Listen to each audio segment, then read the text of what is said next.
کہتے میں ساتھ بیٹھ کے مرشد کے تو شیخ تسبیح رول رہے تھے، ادھر دیکھنا میری طرف، تسبیح پھیر رہے ہیں، اور تسبیح پھیرتے پھیرتے نا اچانک آنکھ اٹھائی اور میری طرف دیکھ کے کہنے لگے اب تقریر کرو گے نا، جڑے محرم راز حقیقت دے، اب کرو گے نا تقریر؟ تو میرے اندر تو چور تھا، میں نے کہا جی اب کیا ہوا ہے؟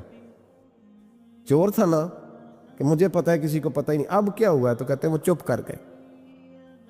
چند منٹ کے وقفے کے بعد پھر فرمانے لگے اب کرو گے نا تقریر؟ کہتے ہیں اندر چور بیٹھا تھا، میں نے کہا حضور ہوا کیا ہے بتائیں تو صحیح۔ کہتے ہیں انہوں نے تسبیح چھوڑی، جبہ سمیٹا اور چہرہ میری طرف پھیرا، اور میں نے ان کی آنکھوں میں جو روشنی آج دیکھی پہلے کبھی نہیں دیکھی تھی، لب و لہجے میں جو جلال آج دیکھا وہ کبھی نہیں دیکھا تھا۔ فرماتے حضرت بولے نظر تو وہ ظالم نظر ہے، اٹھے تو بیڑا ہی پار کر دے، گرے تو خانہ خراب کر دے۔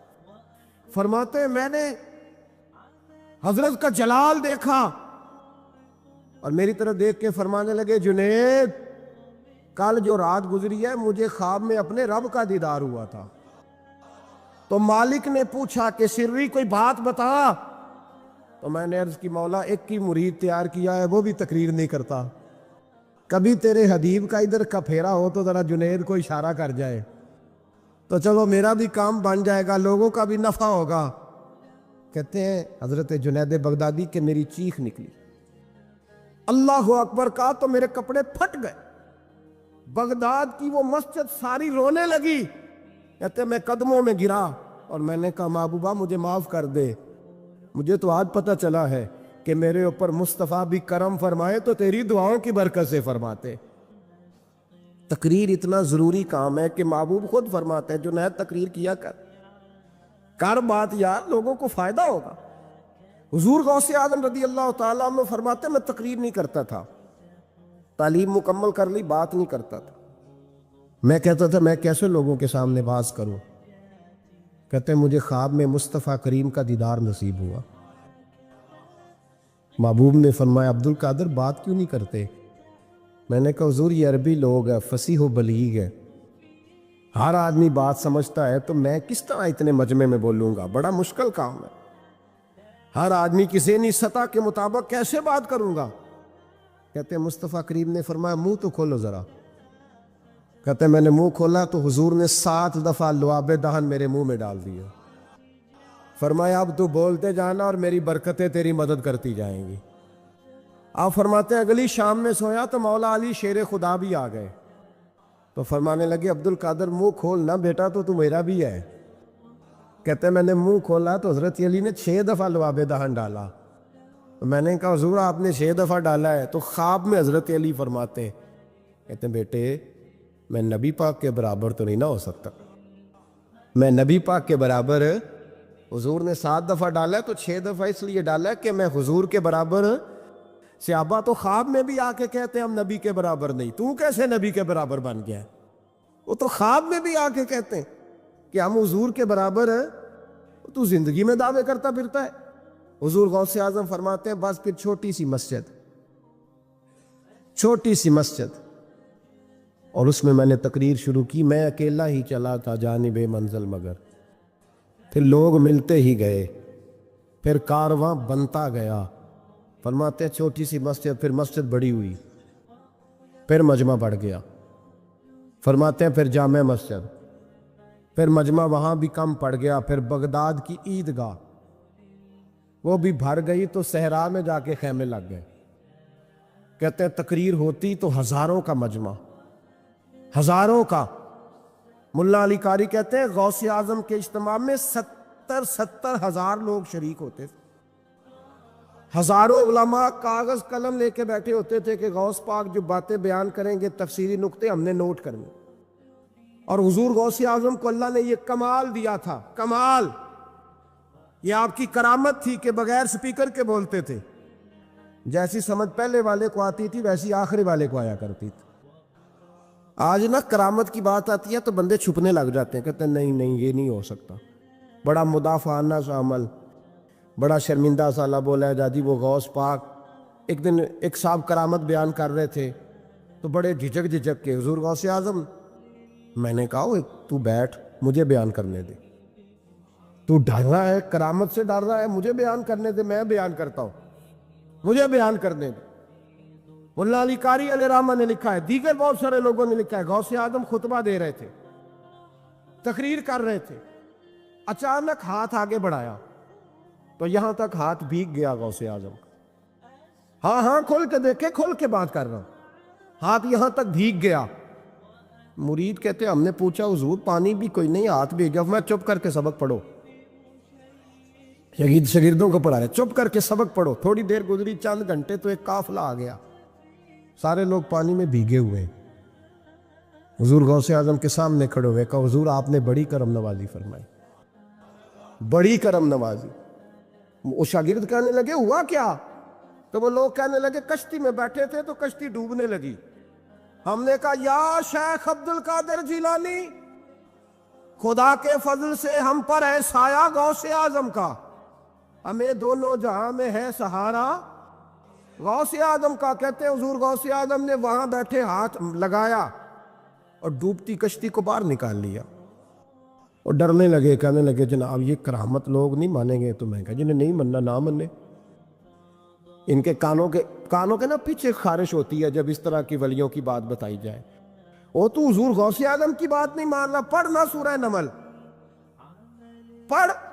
حضرت سیدنا سلیمان علیہ السلام اپنے محل میں بیٹھے دربار میں، فرمایا ملکہ بلقیس کا تخت چاہیے۔ تم قرآن نہیں پڑھتے؟ ملکہ بلقیس کا تخت چاہیے۔ ایک جن اٹھا، اس نے کہا دربار برخاست ہونے سے پہلے، دربار کے برخاست ہونے سے پہلے، بے شک آپ 5 منٹ میں برخاست کر دیں تخت آ جائے گا، ہزاروں میل دور تھا۔ پتہ نہیں کہاں قرآن پڑھتے ہو تم، بنی اسرائیل کے ولیوں کی کرامتیں مانتے ہو، اور نبی پاک کی امت کی باری آئے تو تمہیں خارش ہوتی ہے۔ شرمندہ شرمندہ سا لب و لہجہ، ہمارا لب و لہجہ شرمندہ نہیں، اس لیے کہ ہم تو جیتے اور زندہ ہی ولیوں کے نام کی برکت سے ہیں۔ ہمارے لب و لہجے میں تمہیں شرمندگی نہیں ملے گی، ہم اس طرح بیان نہیں کرتے کہ کوئی کیا کہے گا تو بچ بچ کے جملے۔ حضرت سلیمان سے کہا آپ کا دربار برخاست ہونے سے پہلے، آپ نے فرمایا نہیں بھائی اس سے بھی پہلے چاہیے۔ ایک اٹھا، عنده علم من الکتاب، جس کے پاس کتاب میں سے کچھ علم تھا، پورا علم نہیں تھا اس کے پاس، کتاب میں سے۔ حضرت آصف بن برخیا تو کہنے لگے حضور میں نہ لے آؤں۔ تو میں کب لاؤ گے؟ انہوں نے کہا پلک جھپکنے سے نہ، اگر سارے بولے تو لطف آئے گا، پلک جھپکنے سے پہلے۔ آپ نے فرمایا چل لا کے دکھا۔ پھر آیا کہ نہیں؟ بولے آیا نا؟ حضرت آصف بن برخیا وہاں سے گئے کہ وہیں رہے؟ آیا نا تخت، 80 فٹ اونچا، 80 فٹ چوڑا، 80 فٹ لمبا، اتنا بھاری کہ شاید 50 لوگ نہ اٹھا سکیں۔ وہ آیا، سامنے رکھا، حضرت سلیمان کہنے لگے یہ کیا ہے؟ تو جناب آصف بن برخیا کہنے لگے ھذا من فضل ربی، یہ میرے رب کا، اور جن پر نرا فضل ہے ان کی یہ شان ہے، جن کو اللہ کے وبشر المؤمنین بان لہم من اللہ فضلا کبیرا۔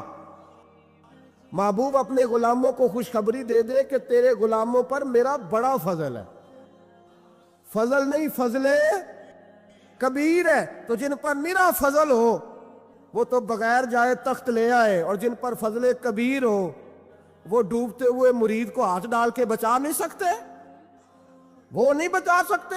ڈر ڈر کے کیوں بات کرتے ہو؟ کھل کے کو خدا کے فضل سے ہم پر ہے سایہ غوث اعظم کا، ہمیں دونوں جہاں میں ہے سہارا غوث اعظم، اور خدا دے گا منادی حشر میں یہ قادریوں کو۔ اور اس سے مراد ہر حضور غوث اعظم کا نام لینے والا قادری ہے۔ خدا دے گا منادی حشر میں یہ قادریوں کو۔ کہاں ہے قادری؟ کر لے نظارہ غوث اعظم کا۔ کہاں ہے قادری؟ کر لے نظارہ غوث اعظم کا رضی اللہ تعالی عنہ۔ اور جمیل قادری 100 جاں سے ہو قربان مرشد پر۔ یہ اعلیٰ حضرت کے خلیفہ تھے جنہوں نے لکھا ہے، کہتے ہیں جمیل قادری سو جان سے ہو قربان مرشد پر، بنایا جس نے مجھ جیسے کو بندہ غوث اعظم کا، بنایا جس نے مجھ جیسے کو بندہ غوث اعظم کا۔ حضور غوث اعظم کی کرامات کا تو یہ حال ہے کہ ملا علی قاری کہتے ہیں تواتر ہے کرامتوں میں، اور کہتے ہیں لکھتے وقت سوچتے ہیں کون سی لکھیں کون سی چھوڑیں، کون سی لکھیں، اور ایک عیسائی مسلمان دونوں جھگڑا کر رہے ہیں، غوث اعظم گزر رہے ہیں، جھگڑا ہو رہا ہے۔ عیسائی مسلمان سے کہتا ہے ہمارے نبی صلی اللہ علیہ وسلم نے مردے زندہ کیے، تمہارے نبی نے بھی کو کیا تو بتاؤ۔ مسلمان پڑھا ہوا نہیں تھا، حالانکہ نبی پاک نے بڑے مردے زندہ کیے، پڑھا نہیں تھا، بتا نہ سکا۔ غوث اعظم کے کان میں آواز گئی تو جا کے عیسائی کا بازو پکڑ کے جھنجھوڑا، فرمانے لگے کیا کہا تم نے؟ میرے مصطفیٰ نے مردہ زندہ کیا تو بتاؤں؟ فرمایا تو نبی پاک کی چھوڑ، میں غلاموں کا غلام ہوں، میں غلاموں کا غلام ہوں، مجھے بتا کون سا مردہ زندہ کرنا۔ تو چھوڑ حضور کی بات نہ کر، میں غلاموں کا غلام ہوں، مجھے بتا کون سا مردہ زندہ کرنا ہے۔ پرانی قبر پہ لے گیا، کہنے لگا جی اگر نہ ہوا تو؟ غوث اعظم فرمانے لگے جو تو کہے گا وہ میں کروں گا۔ تو کہنے لگے اگر ہو گیا تو؟ اگر تو غوث اعظم کہنے لگے نہ میرے خانقاہ پہ جھاڑو دینا، نہ میرے برتن مانجنا، نہ میرے گھر کا سودا لانا، اگر زندہ ہو گیا تو بس میرے نبی کا کلمہ پڑھ جانا، بس میرے رسول کا کلمہ پڑھ جانا۔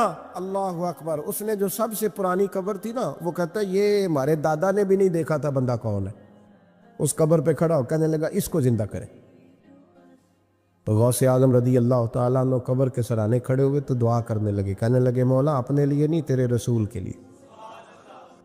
پھر فرمایا قم باذن اللہ، اٹھ اللہ کے حکم کے ساتھ۔ ایک عورت کلمہ پڑھتی ہوئی کھڑی ہو گئی، کھڑی ہو گئی، اور کھڑی ہو کے اس نے پہلا جملہ کہا تو کمال کر دی، کہنے لگی میرے نصیب دیکھو، میں بنی اسرائیل کی تھی، عبد القادر تیرے صدقے جاؤں، تو نے مجھے کھڑا کیا ہے تو اللہ نے مجھے مصطفیٰ کا کلمہ پڑھنے کی توفیق دے دی، تیرے قربان جاؤ عبد القادر، تیری کیا بات ہے۔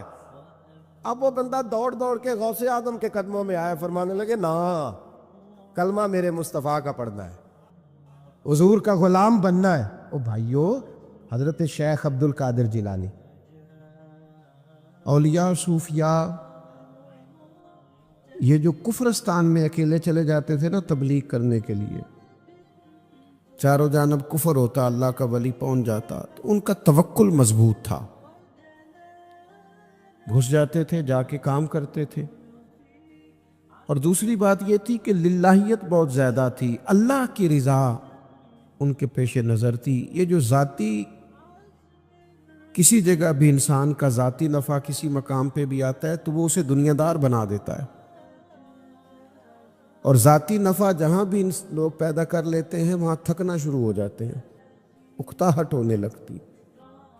اخلاص جہاں جہاں ہوتا ہے وہاں وہاں پھول اگتے ہیں، خوشبو پیدا ہوتی۔ خالص لوگ جو ہوتے ہیں نا، خالص اللہ کی رضا کے لیے چلنے والے، ان لوگوں کا مزاج اور طرح کا ہوتا ہے۔ حضرت خواجہ معین الدین چشتی اجمیری رحمۃ اللہ علیہ نے دلی میں ڈیوٹی لگائی تھی خواجہ معین الدین چشتی رحمۃ اللہ علیہ کی، خواجہ قطب الدین بختیار کاکی کی۔ تو حضرت اجمیر خواجہ قطب صاحب سے ملنے کے لیے دلی میں تشریف لائے،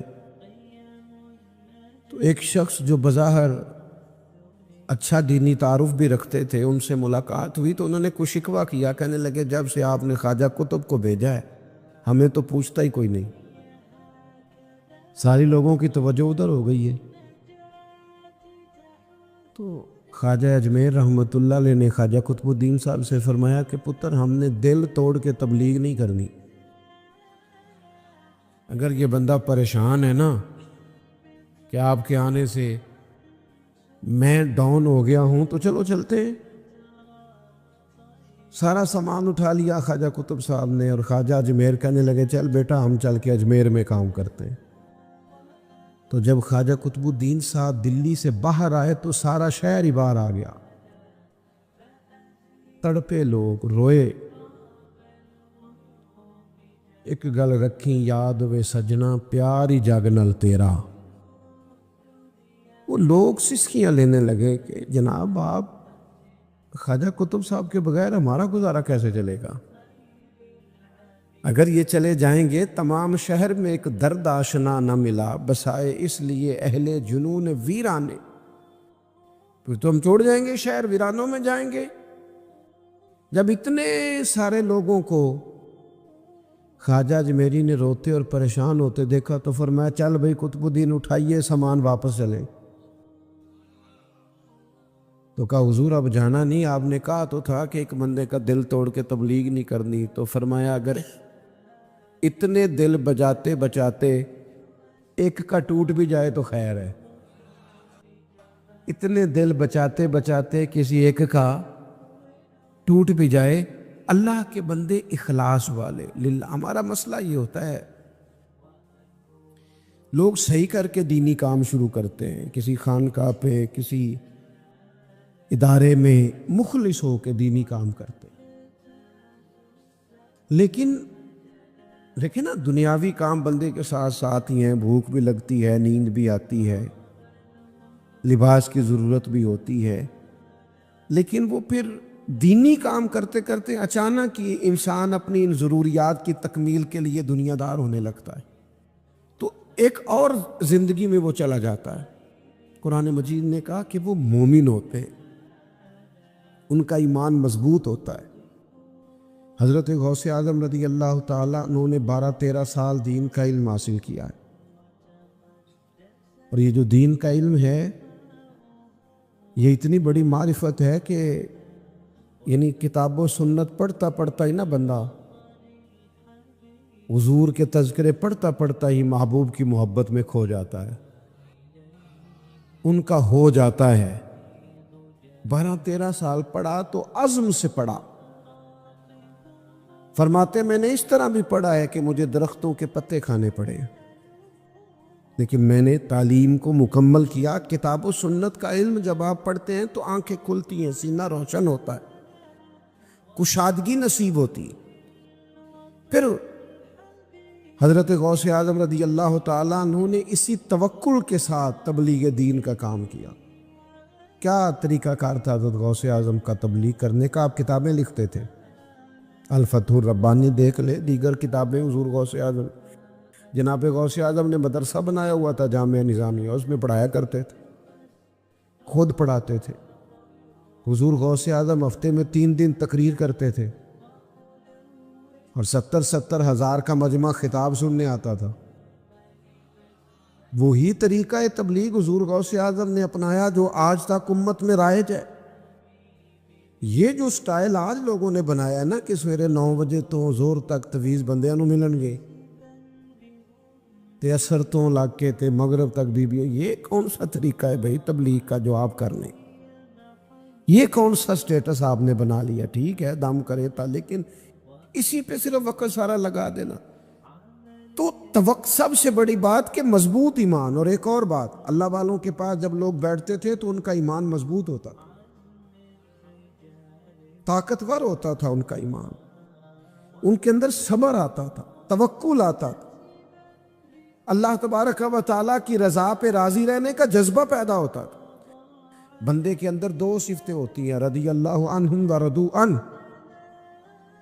قرآن فرماتا ہے ایک یہ ہے کہ اللہ بندے سے راضی ہو، اور دوسرا یہ ہے کہ بندہ بھی تو اپنے رب سے راضی ہو نا۔ اللہ نے جس حال میں رکھا ہے اس حال میں بندہ بھی اپنے رب سے۔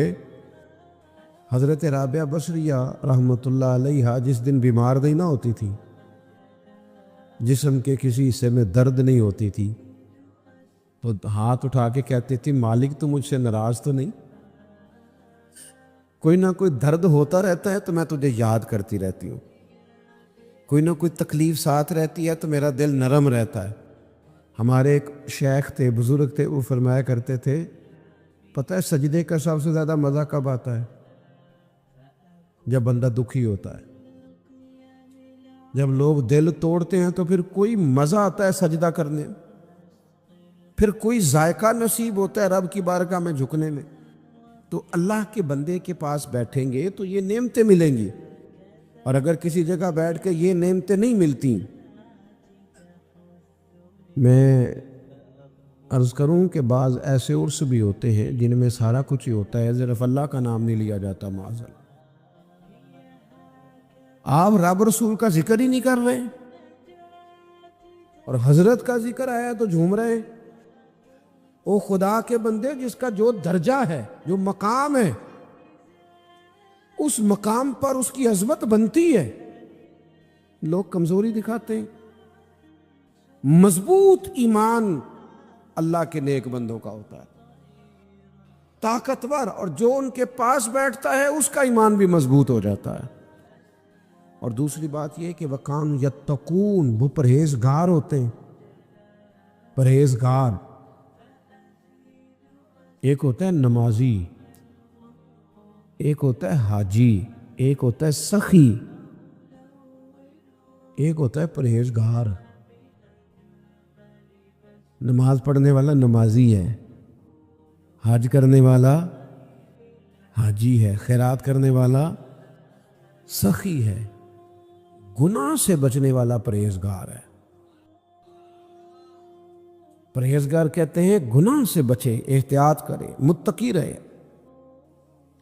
ڈاکٹر کے پاس جب ہم جاتے ہیں تو ڈاکٹر دو چیزیں کرتا ہے، ایک دوائی دیتا ہے، ایک پرہیز بتاتا ہے۔ مشکل کام کیا ہوتا ہے؟ اولی اولی پہ دس دے ہو، لگتا ہے تسی بڑے چنگے جاب دے ہو، پرہیز دے۔ ڈاکٹر دو چیزیں کہتا ہے، ایک دوائی کھانی اور دوسری، میں اپنی والدہ کو لے کے ایک دفعہ ڈاکٹر صاحب کے پاس گیا تو ڈاکٹر صاحب کے پاس پہلے ایک بوڑھی اماں بیٹھی تھی، تو انہیں کچھ تکلیف تھی سینے میں، تو ڈاکٹر صاحب بوڑھی اماں سے کہنے لگے، اماں یہاں تو چول چھڑ دے تو تیری دوائی بھی چھوٹ جائے گی، تو جے تو چول نہیں چھڑنے پھر میں دوائی لکھ دینا۔ اماں آکھن لگی، پتر تو دوائی لکھ دے، چول نہیں چھوٹ دے۔ یہ اور نفسیاتی مسئلہ اس طرح کا ہوتا ہے کہ جو چیز ڈاکٹر منع کر دے اس کو دل زیادہ کرتا ہے، یہ طبیعت ہوتی ہے۔ ڈاکٹر منع کر دے نا تو وہ اس کو طبیعت زیادہ چاہتی ہے، پھر بزرگ بندے بھی چھپ چھپ کے میٹھا کھاتے ہیں بچوں سے، ڈاکٹر نے جو منع کیا ہوا ہے۔ پرہیز مشکل کام ہے، سمجھانا یہ چاہ رہا ہوں، پرہیز مشکل۔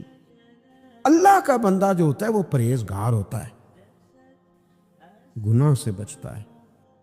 کس طرح کا پرہیزگار ہوتا ہے؟ زبان بھی محتاط ہوتی ہے، اس کی نظر بھی محتاط ہوتی ہے، اس کی سوچیں بھی، اس کا اٹھنا بیٹھنا بھی محتاط ہوتا ہے، اس کا لب۔ حضرت امام احمد بن حنبل رحمۃ اللہ علیہ سے کسی نے پوچھا تھا، حضور آپ نے اتنی احادیث لکھی ہیں، ساری زندگی فتویٰ دیا ہے، کبھی کسی مسئلے میں مشکل بھی آئی؟ فرمایا ایک بوڑھی اماں مسئلہ پوچھنے آئی تھی، میں مشکل میں آ گئی۔ حضور کس طرح؟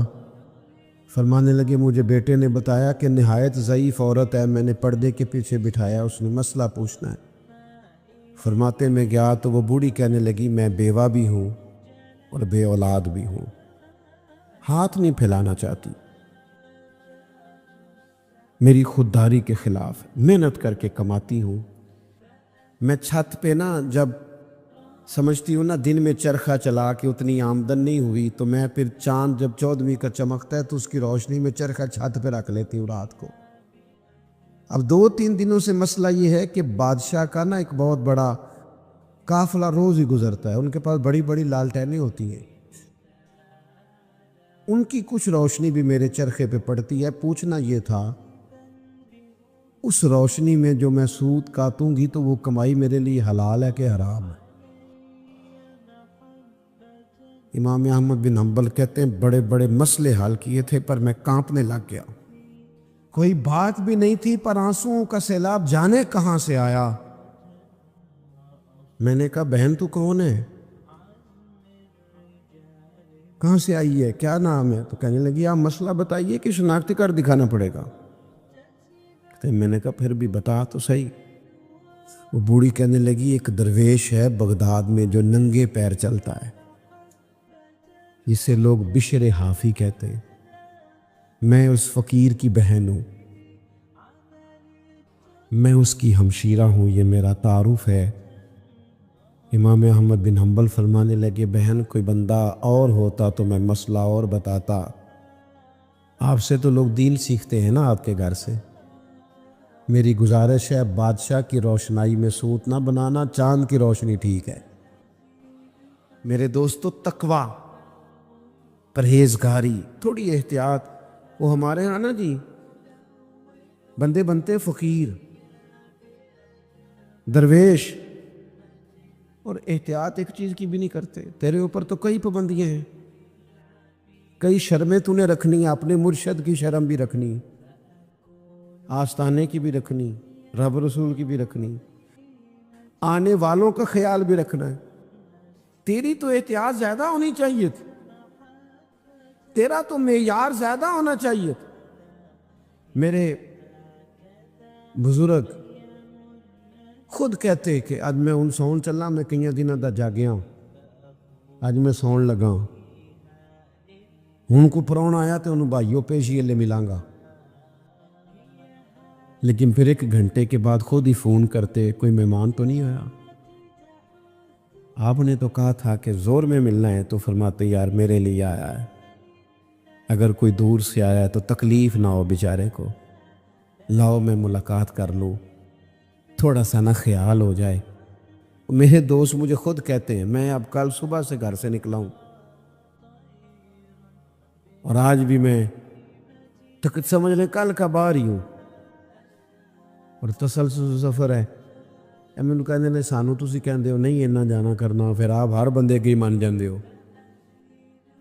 جڑا آندہ من جاندے ہو، تو میں کہتا ہوں یار کیا کرے، ہماری کوئی حیثیت نہیں ہے نا، تو کوئی بندہ دین کے نام پہ کہتا تو ڈر لگتا ہے کہ یار اب اس کو کیسے انکار کرے، رب رسول کے نام پہ کہہ رہے آ جاؤ اللہ رسول کی بات کر جاؤ۔ اللہ کا بندہ متقی ہوتا ہے، پرہیزگار ہوتا ہے، غیر محتاج زندگی نہیں گزارنی، ہم نے خیال کرنا، ہم نے توجہ کرنی۔